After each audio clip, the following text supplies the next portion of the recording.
Ok, déjà, merci de m'accueillir, merci de m'avoir invité pour cette présentation de GDG Afrique francophone.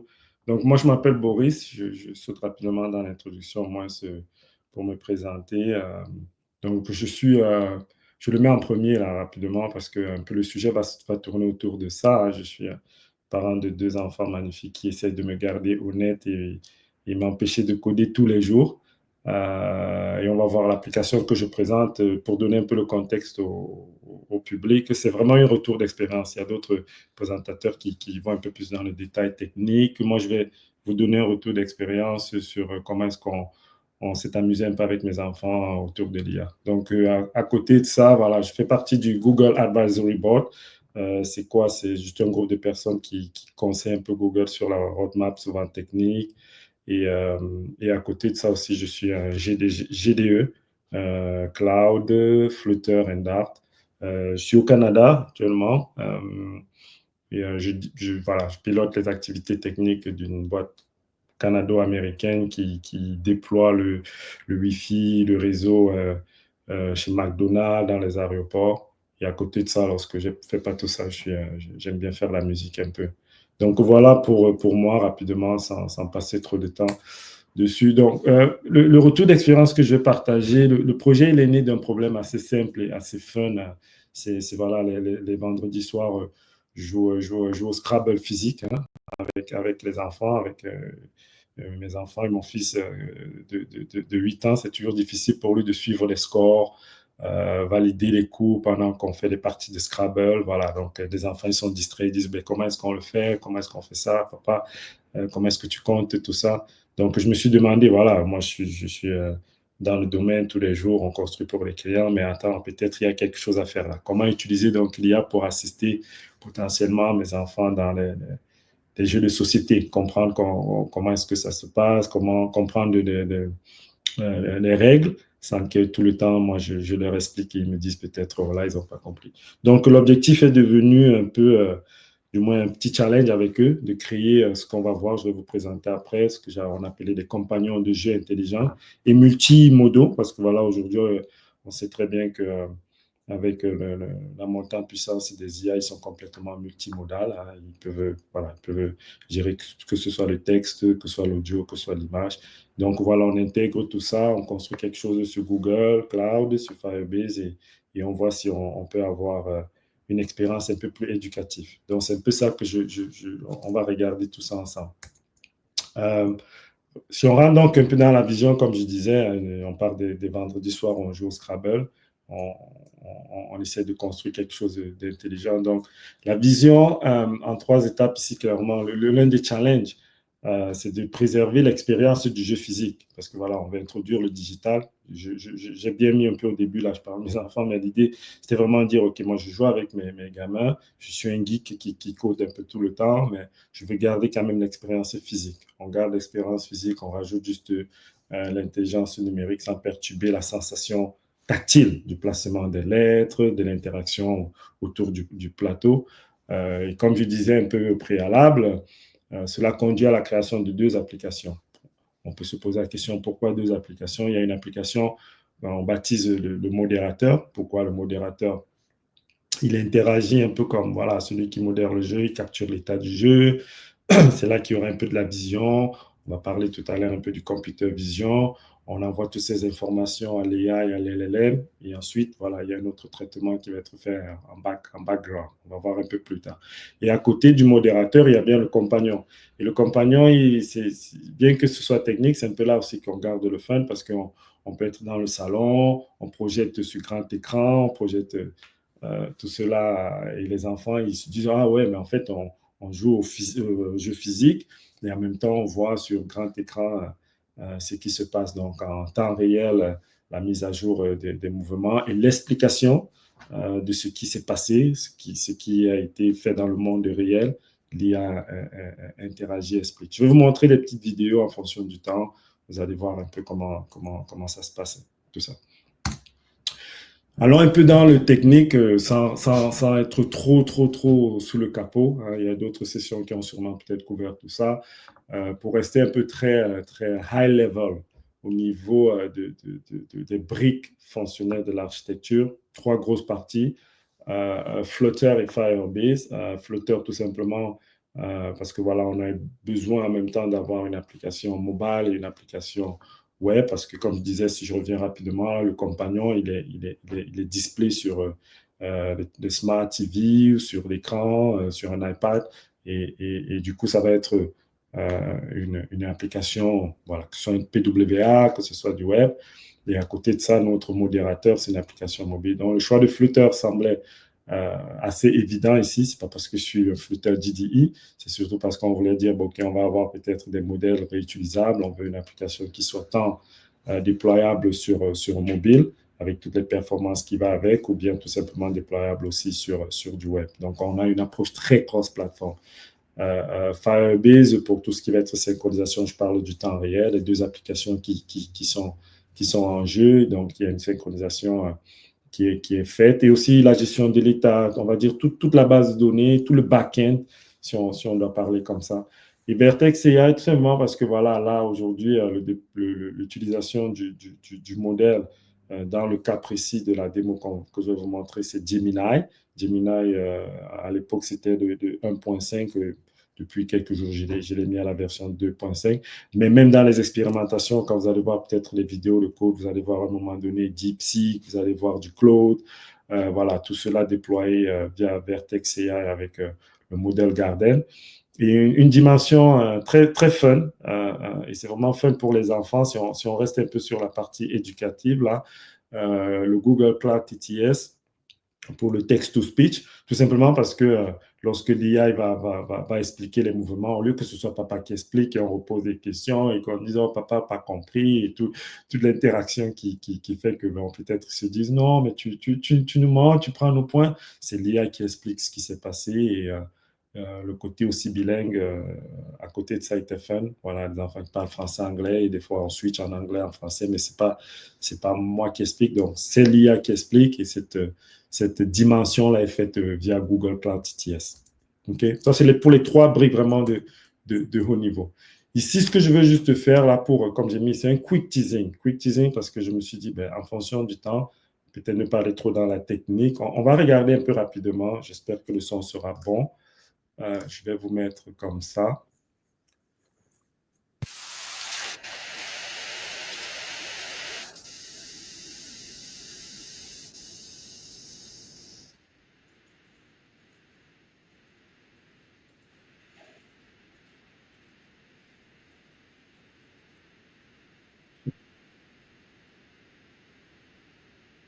J'espère que vous voyez la vidéo. Si peut-être quelqu'un me dit dans le chat parce que je ne suis pas sûr, juste je veux valider que Oui, oui, la vidéo est visible.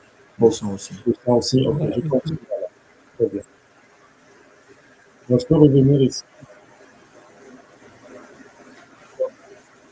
Comme je disais, tantôt, on va revenir sur les slides. Donc, vraiment, c'est la partie aussi fun là. Bon, là, c'est Boris qui joue contre Gemini. Mais voilà. Voilà.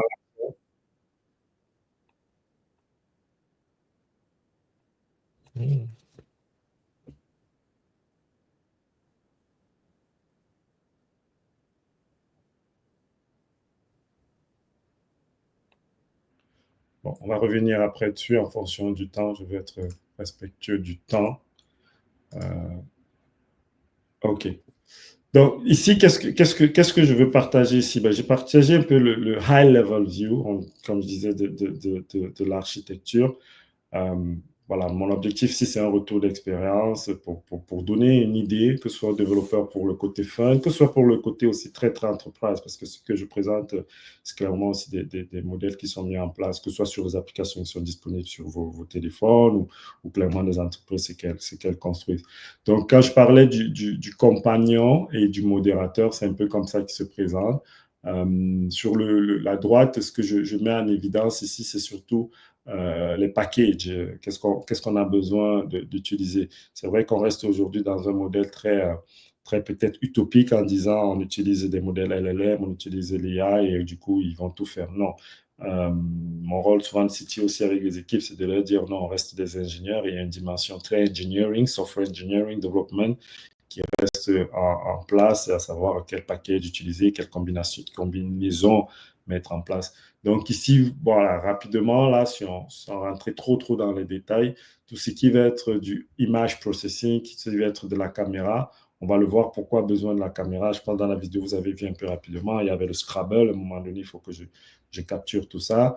Donc, il faudra aussi peut-être avoir un moyen de s'assurer que les infos qu'on envoie à Gemini soient bien précises, parce que quand je prends la caméra, la photo, on ne veut pas prendre la télé, on ne veut pas prendre les pieds, on ne veut pas prendre les mains, ce genre d'informations. Donc, il y aura du boulot quand même à faire à ce niveau pour envoyer la bonne image, parce que plus l'image est précise, plus elle est de qualité, plus le modèle qu'on va envoyer, l'information qu'on va envoyer à Gemini va nous permettre d'avoir, si je dis en anglais, more accurate, donc un peu plus fidèle à l'information qu'on veut.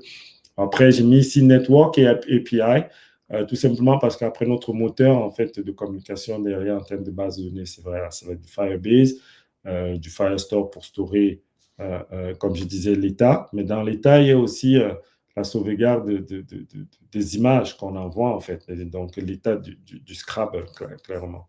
OK? Ça, c'est juste un peu un modèle high level.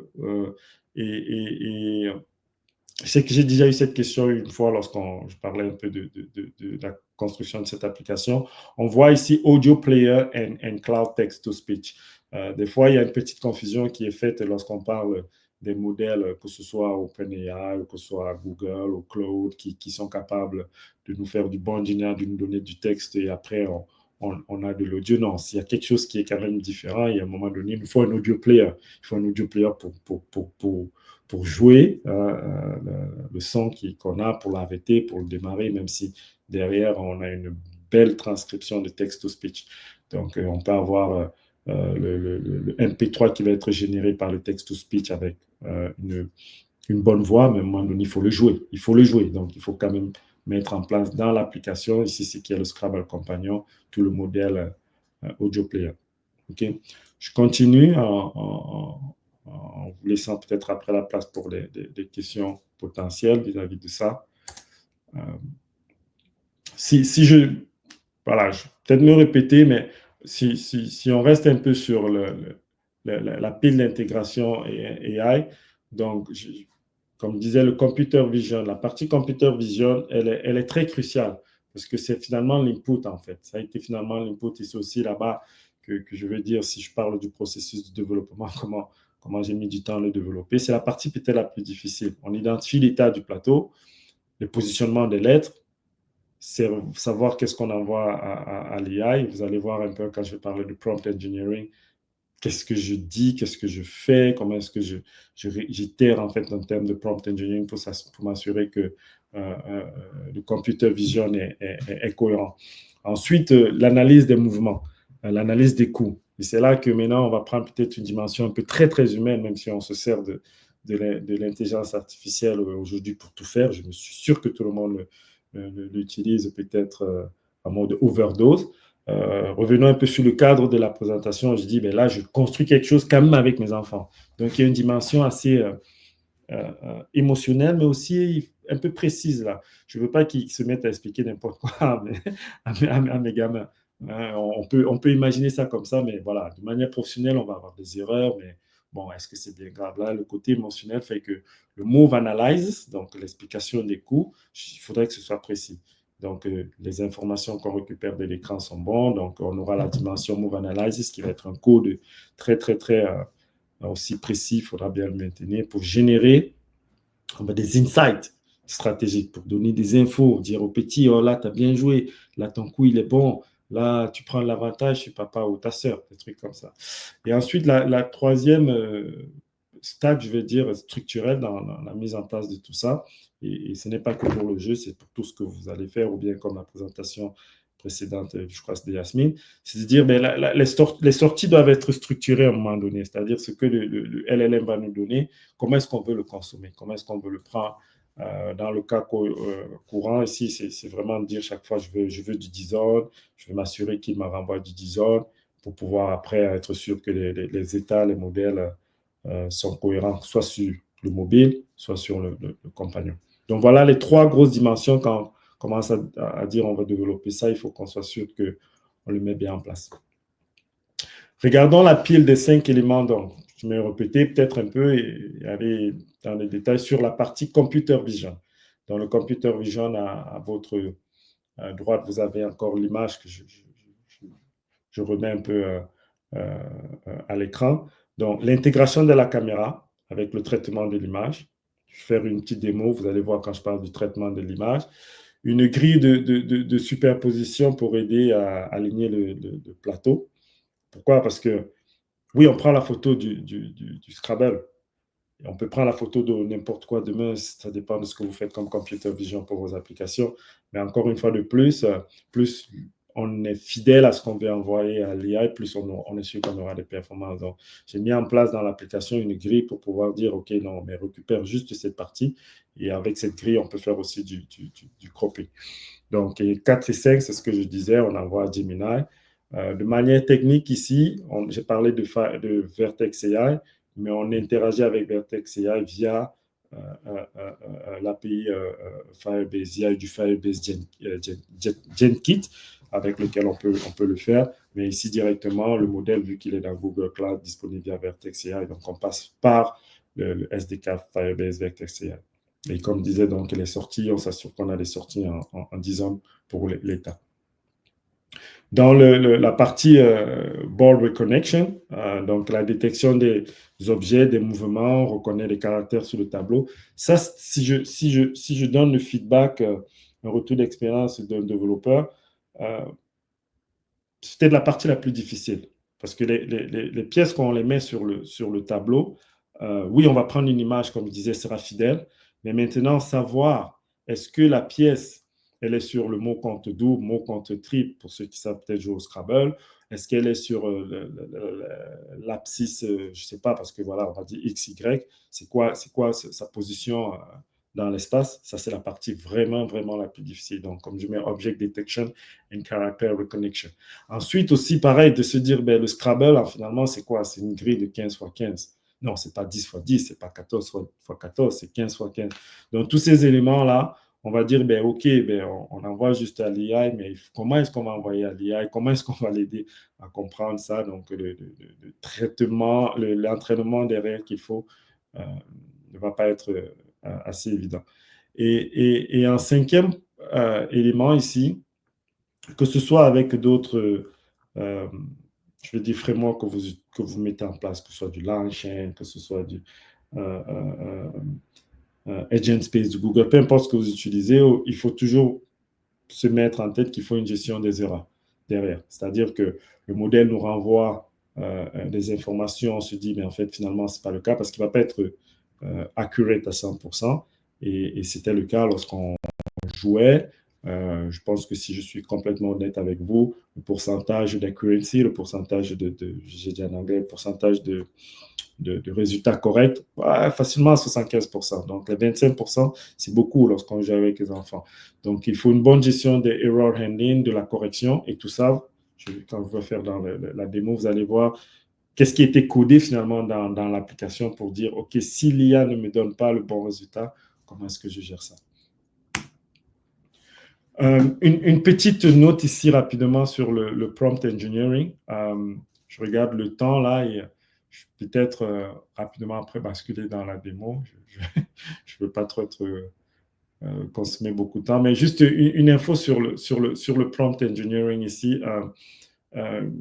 Une des conférences, voilà, je vais vous partager l'info aussi parce que c'est que beaucoup de gens se posent la question aujourd'hui dans le génie, dans l'industrie, et de savoir est-ce que le prompt engineering, c'est de l'engineering? Il y a des débats dessus, oui, non. Et le créateur de Kaggle, un de ses keynotes, il précise ça. Attention, tout ce que vous allez demander à l'IA de faire, comment est-ce que vous allez formuler, comment est-ce que vous allez masteriser vos questions, comment est-ce que vous allez définir préciser vos outputs, c'est de l'engineering. Donc ici, j'ai mis un exemple, hein, c'est peut-être pas finalement ce qui a été codé dans la version qui est en production, mais ici, le prompt engineering est crucial pour des résultats fiables. Donc, l'analyse du plateau, j'ai besoin d'instructions spécifiques pour assurer des résultats cohérents. Même si je sais que les SDK, il y a des options pour dire, OK, donne-moi toujours le résultat en disant, moi je force, on le force ici en disant return only a JSON object with this format.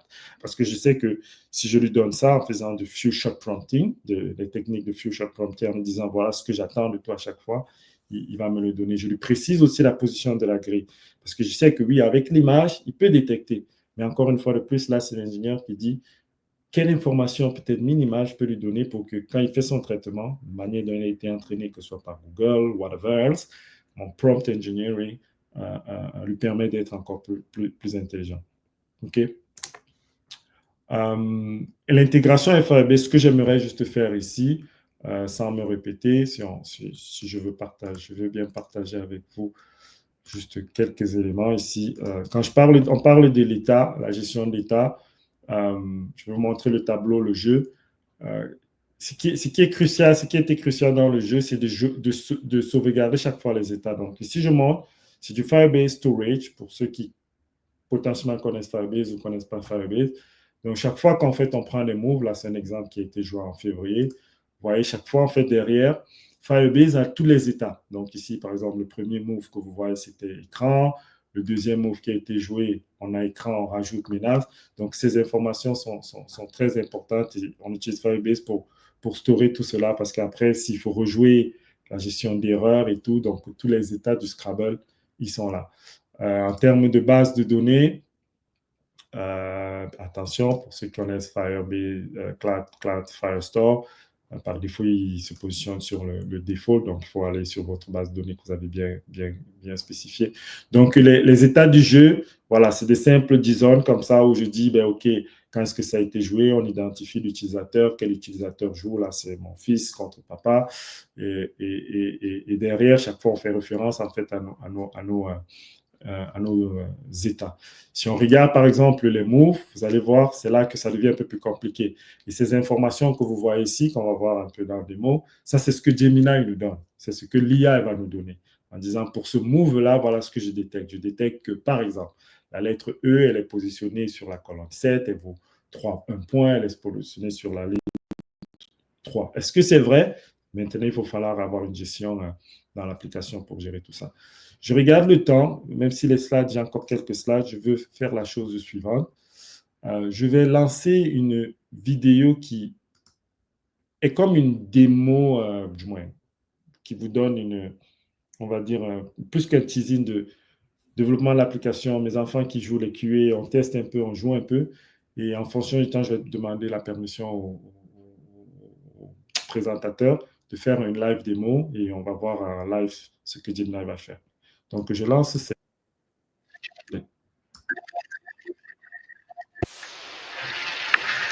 Juste pour valider, la vidéo est toujours bien, vous voyez, c'est bon? Juste, oui, OK, c'est bon. merci.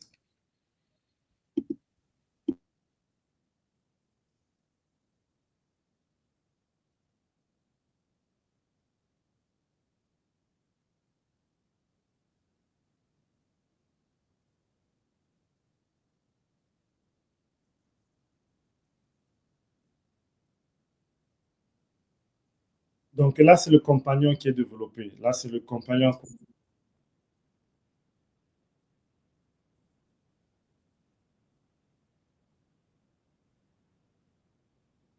Et là, c'est le modérateur. Ben, là, par exemple, qui était ce modérateur sur un vrai Scrabble. Donc, on prend l'état du Scrabble et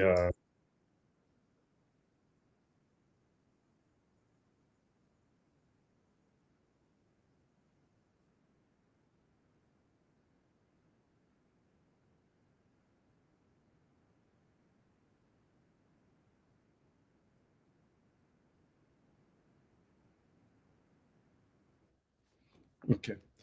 Euh, regardons un test réel maintenant.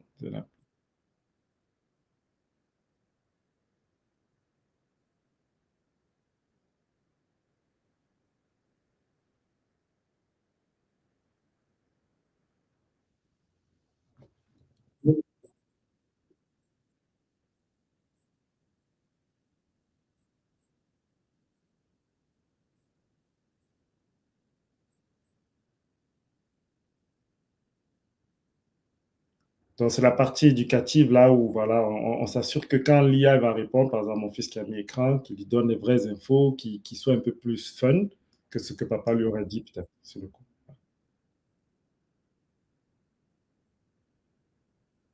Ok, je vais continuer là. Je vais demander la permission cette fois-ci quand même aux organisateurs. Si je peux faire une démo en live, je regarde là sur mon prompteur, c'est 26 minutes. Je veux pas. Ouais, combien de minutes? On va le voir. Je pense qu'on peut avoir comme une 2 minutes. Ce qu'on va faire. Ok, d'accord. Ok, je voulais vous ok. montrer, donc, ça c'est le board. Ok. Ce que je fais là, faisons une démo en live. Je vais donnez-moi 1-2 minutes. Ce que je vais faire. Donc, ça, c'est mon téléphone ici qui est juste streamé chez vous, ce qu'on va créer ensemble là. Donc, j'ai le modérateur, donc je vous le montre là. Le modérateur, il est là, donc ça, c'est mon téléphone. Je vais aller sur modérateur. On est ici, on va créer une application, on va dire Boris contre Abidjan, si j'écris bien. Let's go. Donc, Boris contre Abidjan, il est là. Boum, on vient de créer le jeu. Donc, comme je disais, ça, c'est le modérateur. Là, celui-là, ici, on va aller dans le Scrabble. Donc, c'est ça qu'on projette. OK? Donc, on va revenir là. Et ici, disons, on va avoir pardon, je veux générer un Scrabble Liège. Et ça a été très instrumental pour tout ce qui était de test. OK? C'est vraiment comme ça que je testais l'application lors du développement. Donc, on va mettre ici, disons, Abidjan, clairement. Supposons, j'ai choisi Abidjan, mais ça aurait pu être une autre ville, Afrique francophone. Think I'm good. Et ce que je veux faire, c'est ça. C'est que ici, je suis là en live et on va faire dans l'application. Donc, si je fais Capture Move, donc vous voyez là en live ce que je faisais, ce qu'on fait. Donc, je prends là la vraie. Hop. Donc, pendant que ça fait, quand j'ai parlé de ne pas envoyer les infos comme ça juste à Gemini, parce que si je lui envoie cette info, comme vous voyez là, je vais lui envoyer avec Scrabble, je vais lui envoyer avec Review, avec plein d'infos qui peuvent, on va dire, miner un peu notre analyse. OK? Donc, c'est pour ça que des petites astuces comme ça, mais elles ont été pertinentes pour aussi améliorer, on va dire, l'accuracy. Donc, disons que oui, là, je me dis, c'est pas mal, avec cette info, il peut se débrouiller. Et lui, on lui envoie l'info, donc on fait la démo en live. Là, je suis dans le bureau, vous voyez, donc on va voir ce qu'il va nous dire.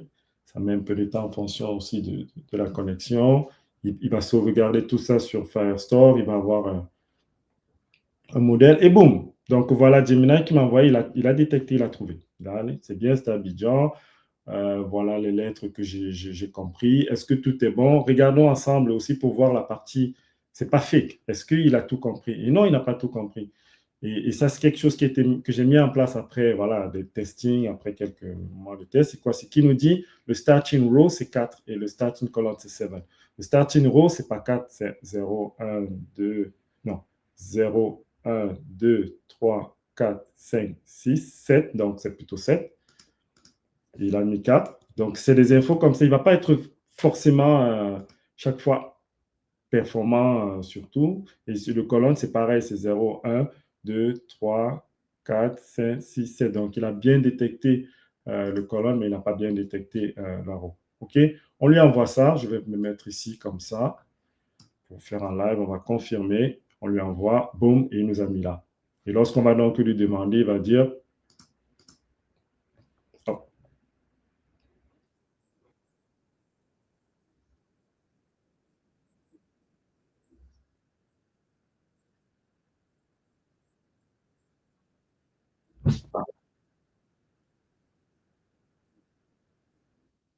good. Donc, après, on peut, comme je disais, avoir d'autres modèles câblés. On peut utiliser, pour ceux qui peut-être connaissent Eleven Lab, et avoir français-anglais. Donc, ici, il ne fait pas beaucoup de technique derrière. C'est juste de dire « give me the text in English or give me that en français ». OK?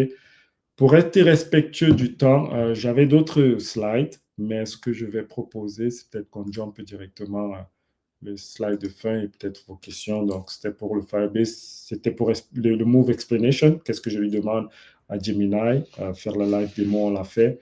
Donc, rapidement sur les challenges, je crois j'en ai parlé. Les gros challenges, c'est ça. Les gros challenges, c'est de s'assurer que chaque fois, on lui envoie des infos cohérentes. Et aussi d'avoir une certaine balance parce que, oui, l'IA, mais qu'est-ce ça veut dire? Est-ce qu'il fait tout? Est-ce qu'il est capable de tout faire parce qu'il est multimodal? La réalité, c'est comme je vous dis, c'est que des moments, il y a toujours de l'engineering, que ce soit juste notre prompt engineering, que ce soit de mettre en place juste ces petits éléments pour corriger, comme j'ai montré, faire des corrections pour s'assurer que, voilà, il a détecté quelque chose, mais la currency ne va pas être chaque fois à 100%. Le key learning, pour vous, que je peux partager, c'est, oui, le prompt engineering, s'assurer aussi de l'output, et peut-être en cas tout ce qui est performance. Là, on le teste.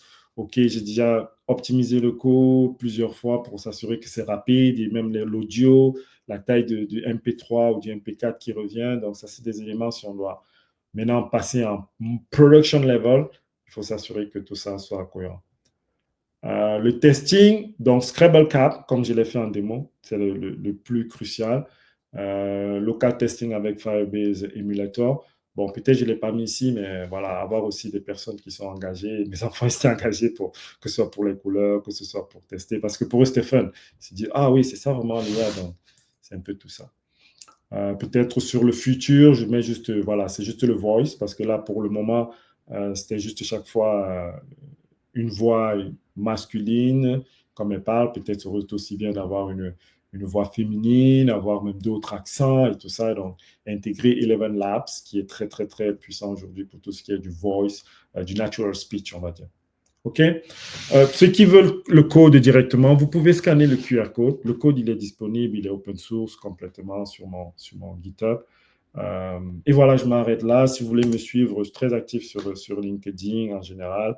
Mais sinon aussi, ceux qui veulent peut-être prendre toute cette connaissance et l'appliquer dans une réelle application, il y a tout sur mon blog, il y a toute la technical journey vers la création de l'application et autre chose si vous visitez le blog.